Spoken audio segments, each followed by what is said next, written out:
Thank you, Elizabeth. I've really enjoyed this morning very much. I've learned quite a bit. I learned, for example, from Karen that I was really smart to keep my BlackBerry, because if I'm on an Apple, I'm just cannon fodder. I'm so delighted to see so many friends and colleagues and long-haired auditors and Al here this morning. I just, Liz and the team have just worked so hard, Troy and Alex and everyone to put this together. I've been really appreciative, and I have learned a lot from the folks this morning, although I will disagree with Matt about this so-called savvy younger generation. You know, the ones that appear on that nameless discount brokerage firm ad. I once was asked by a young man who was working for that nameless firm that may or may not begin with a Q, what I thought of their ads. And I said, well, you make a really good point in that our industry does actually need to justify the value that we add. Or another way of looking at it was an ad that I thought BMO was going to run, but they apparently canceled it, where they had two supercilious young people talking to each other and saying, "You're not still dealing with mom and dad's guy, are you?" And then they cut to mom and dad, and in their house mansion, Florida, wherever. Yeah, mom and dad are doing all right. So I got a lot from for what Mark at Highview had to say. Though I would wish that he would lay off the second generation a bit. And he said there are many right ways to handle an estate. No, Mark, there isn't. We'll discuss afterwards. Well, thank you for joining us. I'm going to talk, as our chairman says, my dad said this morning, Urbana made a lot of this possible. And as you can see just from the morning, there's some really cool companies that have done amazing things and are going to continue to do amazing things. And Urbana helped make that possible. I'm going to talk to you about the company that helped make Urbana possible, and who we are, what we do, and why I just have such a great time with it. So let me go on to it. 42 years independent. We started our operations as Caldwell Securities on January the 12th, 1981. So we're coming up to our 42nd anniversary. With those of you that are as geeky as I am will know that is the meaning of life, the universe, and everything. Yes. 42, thank you. For those that know Douglas Adams. Yes. And independent for us means that we can do things that other bureaucratic bank-owned firms, it's just too hard for them to do. And I'm going to go into some of that. I mean, one of the things that we do is, well, this. But we'll get into that. Our vision. It's quite simple. To be the most important independent investment firm in Canada. That's the future calling. BlackBerry has a better ring than that. Anyway, we're the most. Our vision is to be the most important independent investment firm in this country. It doesn't mean the largest, but when you think about wealth management, when you think about innovation in our industry, I'd like you to be the ones. Caldwell is to be the one that you think about. So that's our vision, and how we're going to get there, how we are getting there, is to deliver a consistently positive investment experience by developing innovative products and providing personalized service. Pretty straightforward, easy to say. But the innovation and the personalization, that combination has been able to make so many interesting things happen. Now, our business is, for a firm of 60 people, a little more complicated than these three rings of power that I have up on the screen there. And one thing that is a little different about it, now I'm reasonably confident that all the presenters that you heard today, if you came to them and said, I absolutely have to give you some money, please take my investment, many of them would reluctantly acquiesce. But Caldwell is really owned by just two people, or two types of people. Urbana Corporation, which owns 20% of us, and the other 80% is owned by our employees. There's three main operating divisions to our company: the investment advisory, brokerage, and trading operation, which is the original company, Caldwell Securities, and then the Caldwell Investment Management, which we started about 20-odd years ago, 25 years ago, as a way of offering our investment management products through other firms and other dealers. and our insurance business called insurance services, which I won't focus on a lot today, but it allows us to attract advisors from other firms who also have an insurance license. So that's the business in a nutshell. Innovative products. And I'll overlap a little bit with this on the personalized service as well. But in the two main parts of our business, Caldwell Securities and Caldwell Investment Management, the three areas that I want to focus on are actually, for their time, new, different, and actually quite original. The first may sound like old hat. Which way do I go with this? That's there. Separately managed accounts. The whole world has separately managed accounts. But I want to give you a little bit of a thought process to how we got started, which will help you then understand where we are now. Go back to the 1970s when our chairman was thinking about creating his own firm. If you think about that era, for the four of us in the room that are old enough to remember it. Richard, you didn't have... Oh, and I appreciate Matt's breaking the fourth wall, because I may do a little bit more of that as we go along. But the investment business, the 1970s, was a purely transactional business. It was about the next trade, the next deal, the next new issue, the next whatever.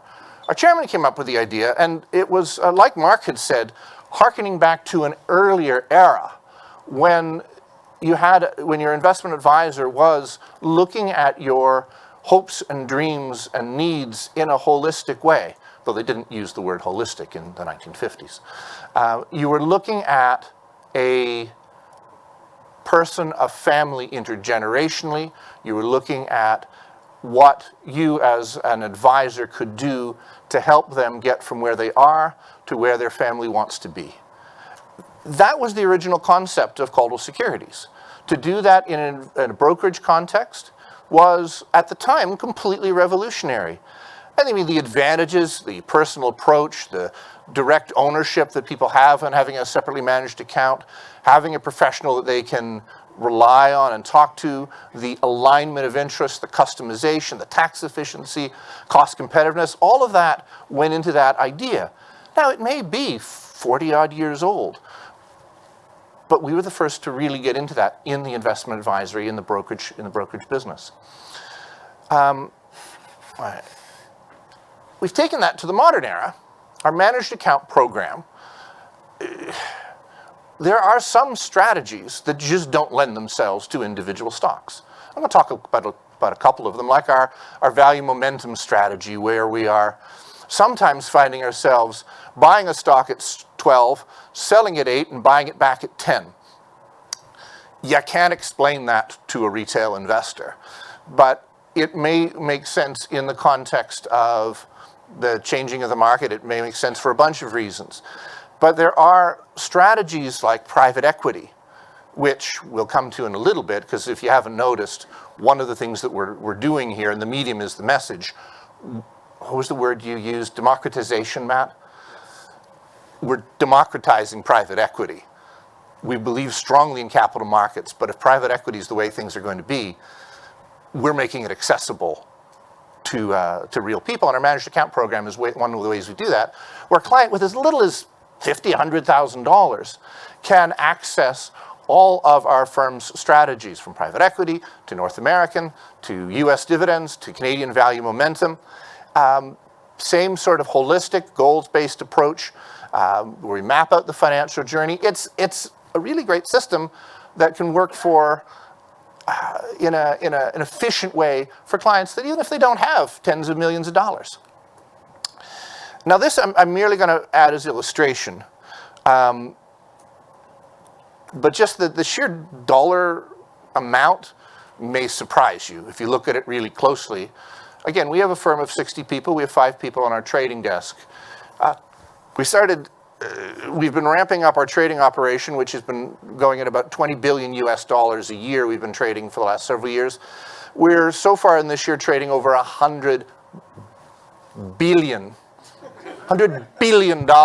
of US stocks with tens of thousands of options and a fairly sophisticated system. Our philosophy, where Mark at high view has been very focused on one thing: our ability to be able to see where there is a need and an opportunity. And I think there is a need and an opportunity for an independent firm to have a robust trading operation, because those have been largely gutted from the independent securities business, where most institutions have been trading mostly with the banks. So to be able to have an independent trading operation that is actually as robust as ours, I think is a great service to the capital markets. But it's just really illustrative of the things that we can do when we see an opportunity. So that's the hockey stick that's beginning to turn. And I think maybe, Morgan Pompey, one of my partners here, runs our trading operation. Switching to Caldwell Investment Management, we have the best logos. I mean, I think you'll agree. The absolutely best logos for our value momentum fund, our US dividend. But these, much like the way Raj talked about looking for opportunities in the market that don't exist, finding ways that we can add value and be complementary to our clients' portfolios is a big part of what we do. And how we market our mutual funds, our strategies, to other dealers is very much like, do you remember Miracle on 42nd Street? Christmas time coming up. It's a great movie. But do you remember that? It was my favorite scene, besides the cane at the end. If you haven't seen it in the last 60 years, I can't help you. But my favorite scene is where Santa's got this little boy on his knee, and the little boy wants a fire truck, and the mother's looked all over and can't find the fire truck at Macy's or anywhere else. And Santa says, "Oh, of course you'll get a fire truck." And the mother's losing her mind, and the Santa just explains exactly where the mother can get the fire truck: at Gimbel's, at the competitive store. Manager of Macy's loses his mind that you'd send a Macy's customer over to Gimbel's. And but then the mother comes up and just showers praise on Macy's for, their department store Santa Claus, who may in fact be the real Santa, spoiler alert, would actually send their client over. So Richard Fiala and Alex Osborne and Jen Kuda say, you want the best Asian fund? You want the best ETF? Well, you should go to Chew. You should go to Evolve. You should go to this other company or that other company. Oh, you're looking for Canada? Well, the very best strategy in Canada, as demonstrated by just award after award after award, is actually the Canadian Value Momentum Fund. So we provide our clients, and we actually do talk about third-party investment advisors at Caldwell Investment Management as our clients. We help them create their portfolios in a way that makes the most sense for what they're trying to build. One of those building blocks for an increasing number of them has been our Value Momentum Fund, which, when you say you're innovative, those of you who run businesses, what you're really saying is you failed a lot, often and hard. Because unless you're smarter than Thomas Edison and his 10,000 light bulbs to get the one that actually worked. This is our 5th iteration to try and make the best Canadian equity fund that exists. And we did. It's a forward-looking statement? I don't know. We've got award after award after award for this, because what we've simply done is just buy the Canadian stocks that are going up. That also have a good value characteristic underlying it. And if there ain't any Canadian stocks that do those two things, we don't own them.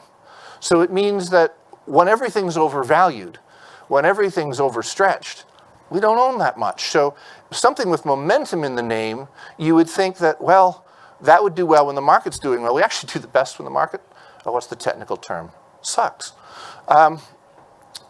Now, what we did, which is just so wrong, because every other Canadian manager since Altamira, God bless them, through to the banks and everybody has ever done, everybody just took their good early performance and stretched it into imbecility, so that when you traded off that early performance, and then you raised $1 billion doing it. We haven't capped this fund. We say we've capped it, but you could still buy it. We just have stopped marketing it so that it wouldn't grow. That's a weird thing for a manager to do, but we don't want to get it to the point where I know we're not going to be able to do the same sort of things at $1 billion or $2 billion that we can do with $200 million. So what we're doing, saying to all of our clients, our investment advisors, you like this in Canada, you're going to love us in the US. It's a little more sophisticated than that. Alex Osborne at the back there, one of our key marketing people, can give you the more sophisticated explanation. But we're doing the same thing in the US. We're repurposing a vehicle that we had, which now combines the momentum and fundamental analysis with the US stocks with a particular focus on dividend growth. And it is just beginning to see the curve of the hockey stick. And with this one, we don't have to cap it because God bless the Americans, they're so darn big. We can just keep going and going. The key to our management style is take advantage of our independence, or if you want, our size. Because every other Canadian manager, and indeed every other really large, big US manager has to own certain stocks. We don't. We don't have to own them if we don't want them. We can own whatever we'd like, so we're not actually closet indexers. We are genuine portfolio managers, active managers. Our active share is right off the charts.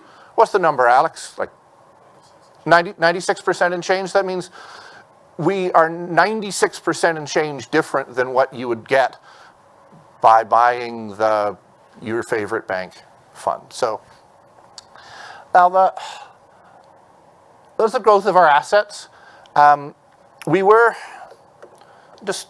You may have questions, why does Urbana own a part of the company that manages Urbana? If that's your question, I'll answer it either afterwards or over lunch. But we were the first diversification in the financial services sector that Urbana made away from exchanges. Our chairman talked about it at the beginning of the presentations, that we really built up Urbana through buying up the world's stock exchanges and taking them and turning them into public companies, or at least encouraging that process. When most of the world's exchanges, except the greatest Canadian up-and-coming exchange that you'll hear about this afternoon, the Canadian Securities Exchange, when most of the world's exchanges have gone public, we started to want to diversify into the financial services sector. So Urbana made an investment in Caldwell in June of 2012. So it's been 10 years. In that period, we've basically tripled the assets that we have under administration and management. And Urbana has done very, very well with its Caldwell investment. I actually didn't know what I'm about to show you until I began researching this. And I've never talked to a group about Caldwell Financial before. I'm having a really good time putting this together, because what I learned was that over the 10 years, our share price, which is this, I could use the pointer. I'm so excited. This one here, the blue line that boringly just goes on and on and up and up and up. We've outperformed AGF and Canaccord and CI Investors Group and Richardson's and Sprott. I couldn't think of any other publicly mutual funds or brokerage firms. Given that we're a brokerage firm and an investment management company combined, which is, if you haven't missed it, our real strength is that when one is doing well, the other is supported and vice versa. We've actually performed better than all of those brokerage firms and all those investment management companies combined. But as well as Urbana has done as an investor in CFL, or more specifically called investment management, Urbana has performed even better as a CFL client. That's the blue one up there.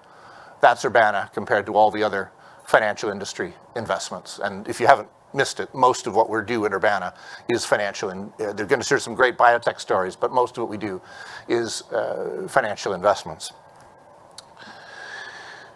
Our total asset growth in Urbana has gone from basically a couple $1 million at the beginning of the century.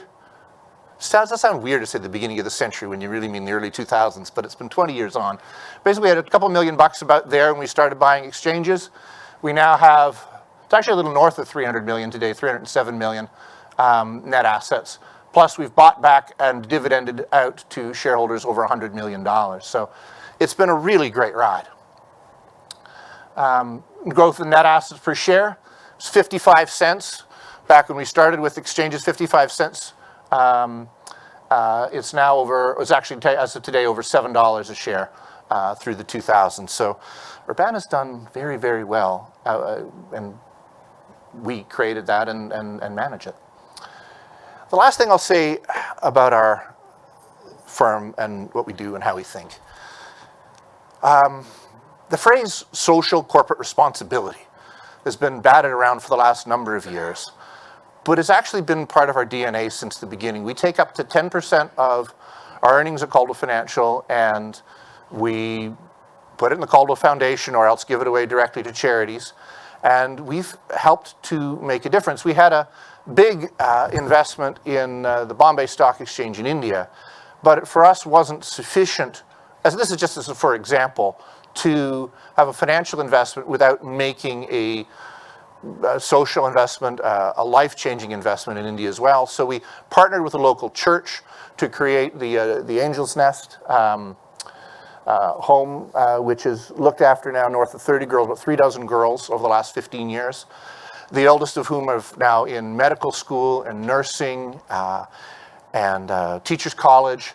We've been a part of, and for those of you that have been our clients and our partners, I want to thank you.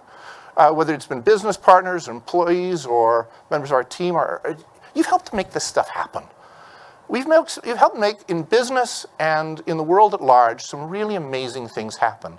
So on behalf of all my partners, I just want to thank you, and thank you for coming out for this. So do I have a forward-looking statement? Oh, yeah, there we go.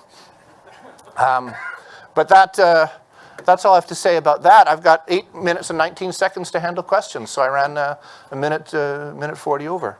Questions, comments, heckling, please. I love the hair. Thank you. And there is truth to the rumor that has become its own internet meme, and that the inheritance I spoke of at the beginning may or may not be dependent on whether this gets dealt with at some point. Mike, sorry, I'll give the mic man the question, and then I will come to you in a sec. No. So just a quick question on the income on Caldwell Securities, asset management and insurance. Can you just give us a percentage breakdown of who's the big earner? It's about 50-50 between the securities firm and the investment management firm. It varies, but it's about equally weighted. This particular year, Caldwell Securities is the larger of the two, about 60-40, but on average, it's been about 50-50 over the years. And what about the insurance? It's a relatively small part of our business. It was it's not something that we haven't. It's something we haven't yet grown, but it is. It will generate this year, knockwood, about $1 million, which is a relatively small percentage. So you're looking for the right partner? What would spur that? That is a great lunchtime conversation. Okay. Please. That's quite the jump in the trading volume from last year. What really drove that? I mean, I know market volatility probably helped, but is there something that you guys specifically targeted to drive that? Like with our Canadian Value Momentum Fund, it has taken years to become an overnight success. So we've been working on building out our trading desk for a number of years, and we've worked with one institutional investor in particular to help grow that business, and we've now added to our team such that we're able to do a lot more business for a lot more institutional investors. So it is one of those, the reasons we have so many parts to our business is it does, as Mark said earlier, you're starting with any business or even a business within a business with little to nothing, and then you build it and build it and build it, and all of a sudden it takes off. So our clients have done well, and particularly well this year on our trading operation. So it's, yeah, that would be it. Please. Do those institutional clients want to trade between 8 p.m. and 4 a.m.? Yes. Other questions? Matt, you look pensive? I'm excited. He's excited. Matt is excited. Matt from Blue Ocean is excited. We could tell it from his presentation.